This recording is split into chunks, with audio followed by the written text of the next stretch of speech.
go. Hey, grab a cocktail, everybody. We're doing garden tour week 3. My name's Carol, the lovely Kit Kat in the Fat Boy Callaway. Just let you know, thank you for kind of watching this whole thing progress. Once again, this is my 2nd year doing a garden, so let's get started. We had a little bit of frost, and so we had some things that survived. Unfortunately, we had some things that did not. This is the lemon balm I did from seed. It's kind of part of the tea. Had the cilantro from seed. That's really starting to thrive. It's probably time for me to split it and put it in a bigger ball. I also did a little bit of housekeeping up here and bringing in some things from outside the house. I'm trying to get out of the habit of doing all the retail therapy and buying little knickknacks since can't really go anywhere, and it's really helping me kind of repurpose a lot of things. So it's had me kind of rethinking a lot of stuff. So I've got some lime basil that I just kind of am growing from seed, and this is a good sunny spot and that's some well-drained soil. So we'll see how it goes. That was what is that? Lavender. Oh yeah, it's a little bit of lavender that we got from the store. I ended up bringing these 2 strawberry pots from the front because a chipmunk kept eating them, and so I felt like they might have a little bit of a better chance here. I've been training the squirrels to kind of go over there, so maybe they will leave my strawberries alone and I can actually have one this year. This, we started finally doing a little bit of planting in the planters along the deck rail. In this one, it's called Next Door Spice, and that's because my neighbor from next door gave me a bunch of seeds, and because there's a little bit of a language barrier, I wasn't really sure what they are, but I'm pretty sure they're cilantro. She has an amazing garden that comes in, and we kind of talked in the best way that we know how. Her family is from Bhutan, and she has tons of spicy things that she always gives me to grow in my garden. So that's what we're growing there. I put wildflower seeds in these 2 planters, just the wildflower packages that you can get at Kroger's or Menards that were on sale for like 55 cents. So we'll see what happens. And I ended up getting some bok choy here, although the package said pak choy, and I thought it was bok choy, but who knows what I know. So I put that in here because we're growing a lot of greens. And I haven't really decided what we're doing with that. Although I bought some more seeds for basil and some cinnamon basil, so maybe we'll do that. Who knows? Come on around. Well, let's go downstairs. This was originally called the English patio, but it's more appropriately called the whiskey patio for reasons. So over here, you'll see I got some hostas that we planted, that we moved from the front yard last year and replanted them there, and they're coming in really nice. They look like thick purple fingers. And we have the bird seed. I put this down here. This is an old water, fountain thing, and I put this so the bird seed won't get all over the place. But I have tiger lilies, and we finally were able to put some mulch down, and I've got some columbine, and I think I've got some coral bells that I'm going to put in there. And we got the honeysuckle that's coming in, and it smells wonderful. It's a kangaroo honeysuckle, and I'm trying to get it to go over this arbor. And we have a little bit of an abandoned robin's nest that's in here. She was there last year. She just, this wasn't her fancy. I guess the dogs gave too much hassle, so she's no longer there. We got some hanging plants that kind of came in last year that reseeded themselves, which are coming in nicely. All those little flowers, and then the irises that look like they were just tiny little tips. Within a week, they're starting to really shoot up, and usually it's Mother's Day that they're coming in.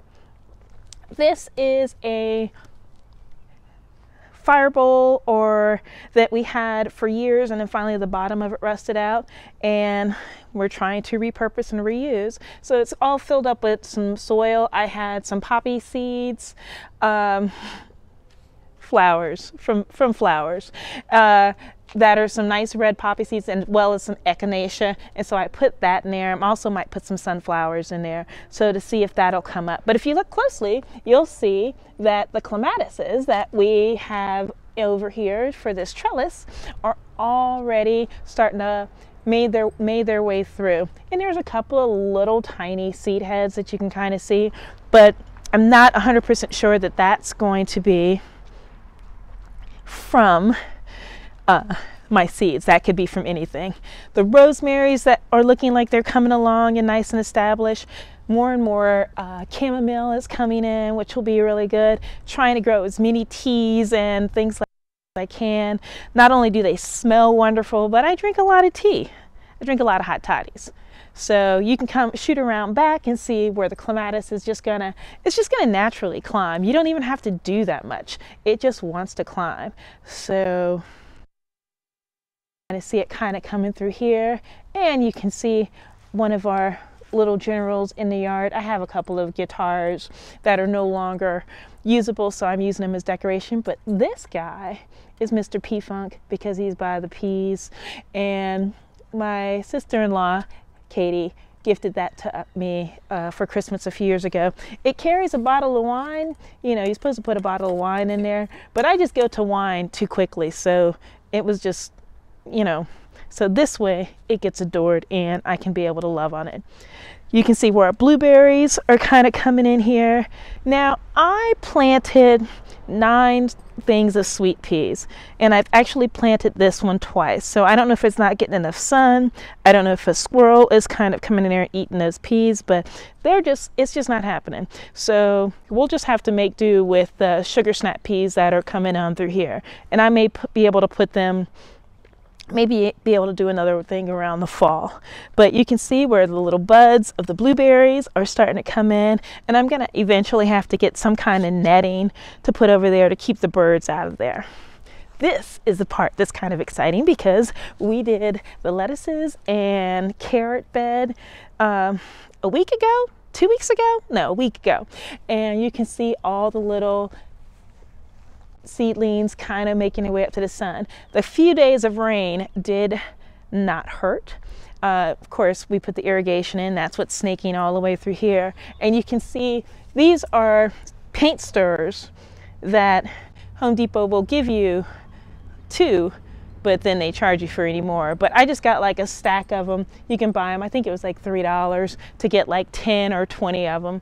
And I find that they work out really well. I used drumsticks last year and that didn't work out well. And I also used a water-based marker, and it rained and they faded. And so half the time I didn't really know what I was growing. So like I said, this is my 2nd year gardening in this. So the things you learn, and I'm learning stuff every day. Over here you'll see one of the fatalities of the frost. I was really doing well with this lemon basil, and it was growing up from seed, and I thought it was strong enough to kind of withstand being in the dirt because the roots were going out of there. I should have just, you know, upped it to another pot, but I put it in the bed, probably lured by that false spring that Columbus has. But I left it out here, and then last night it got down to 30, which kind of killed it. And so I should have covered it. I just totally forgot that I had put it in there. So you see that the spinach and that we kind of bought from, I think we got that from one of the big box stores. They had it on sale, so we were kind of worried that we weren't going to have spinach, so we bought a couple of the starters. And spinach and greens and all those will do fine because they're frost hardy. Basil, tomatoes, some other plants, they're just kind of tender, so any of that stuff, unless it's kind of coming up on its own, it's not going to work if it's coming from your house and putting it directly into the bed. This I showed you before. This is where my sage is kind of coming up. That kind of was sage that I planted last year, and it finally just kind of made its way through the garden. And I use it so badly, but I'm really trying to hold off and wait till it really fills out, and then I can start drying it and using it for some of my things. This is the Swiss chard. I've already used this a little bit. Now that it's kind of frosted, it'll get a little bit of sweet, so I'm kind of excited about that. Or I'm sorry, it's just like a different type of chard. It grew there on its own, and like I said, I put water. I had water markers that I put out there, so who knows. I've tried to put some, this is where I'm putting some cucumbers in there. You can see where we put some seeds in for like broccoli and put some more spinach seeds to kind of grow in later on. This part gets a lot of shade, so it'll be fine. And then I have some Swiss chard that I had seedlings that I put in there that were fine with the frost, but I think the squirrel kind of ate all the seed heads. So we'll see. Some stuff might come up. There's like a little bitty baby Swiss chard that might be coming through, and we'll see. You know, we'll see how it goes. I mean, sometimes you just never know. Nothing's planted in here. We're going to be doing zucchini in here. I tried to put some seeds in a little bit early just to see if that would happen. I have a ton of zucchini seeds, so worst case scenario is they just don't grow, and the ones that I'm starting inside will just get planted here. Best case scenario is we get 2 extra weeks with zucchini, and I can just put the other seeds somewhere else or give them away, you know. This is the first bed that we did, and you can see where all the radishes are starting to come in. You can see all this beautiful garlic starting to find its way through. The tatsoi is not dead. It's not growing, but it's not dead, so I'm taking it as a good thing. These big dents that you see in there, those are paws from my dog, you know, because they get curious about the garden as well.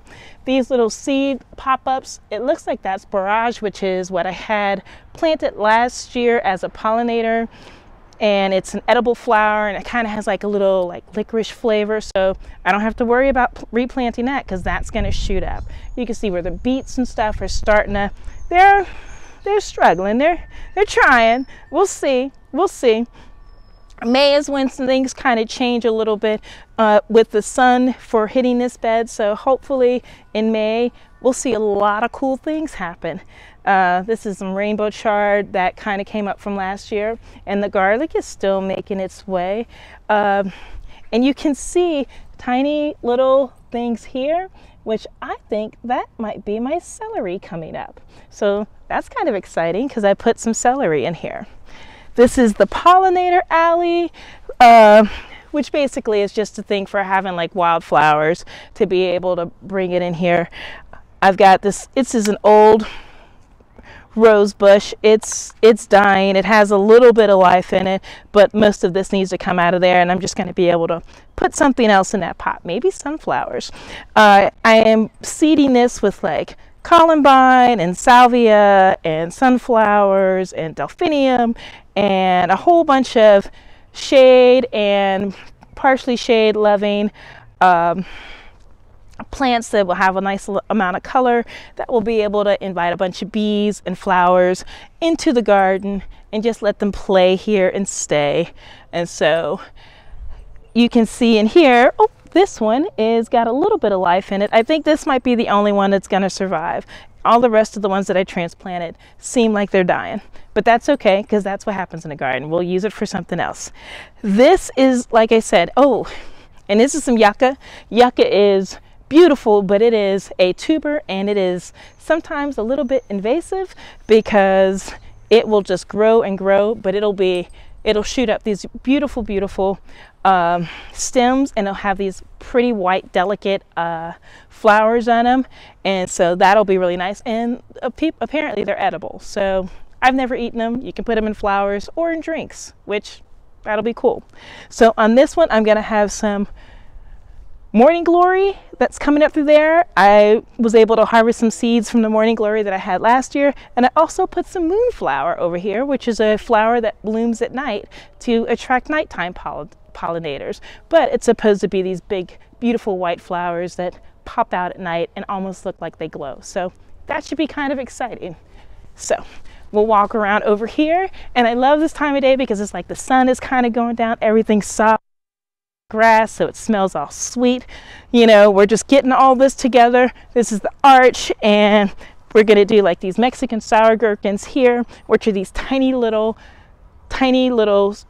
sour cucumbers, and hopefully they're gonna trellis up through there. That's the plan. You can make like really quick pickles with them, and they look like sour candy, which is the reason why I got them. I replanted some of the purple basil after it died. from the seedling. So I just am gonna just try to seed this over here in this bed, and where it gets sun and it's got good drainage, and hopefully we'll see what happens. We're still trying to figure out what we're going to grow here. They also gave me some black beans that we put in there. We put into this one, so we're going to trellis the black beans up in here. And I think if I'm able to get getting more of tomatoes, I probably would do some of my sun golds or something that would be able to be in this spot because it gets a nice amount of sun.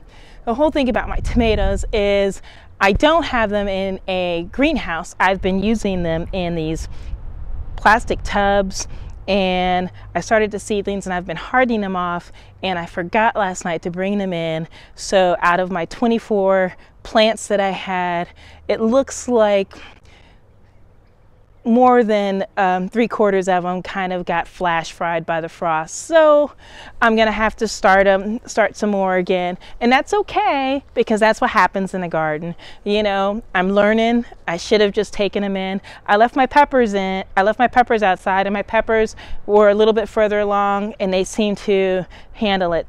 Tomatoes were just too tender for the whole thing. Oh, I hope I didn't spill anything. This is a very comfortable shirt. This was made by my friend Michelle Lashida at Starfish Clothing. So please, if you like it, she has lots of them. Fancy, that's a plug. Okay, so I'm gonna end with just showing you our surface berry is in bloom. And this is exciting because it's got these beautiful white flowers. It smells lovely, and these flowers have like the most little bit of pink. Look at that. That's gorgeous. And then they're supposed to turn into berries that are supposed to be like blueberries, but we've yet to see that, probably because it gets flocked with birds. But you know, it's still very pretty, and it's just a way of like knowing that spring is on its way.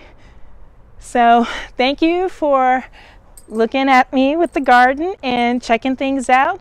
Cheers, have a cocktail, enjoy your garden, and thanks for hanging out. Have a good night. Come on, Kit Kat.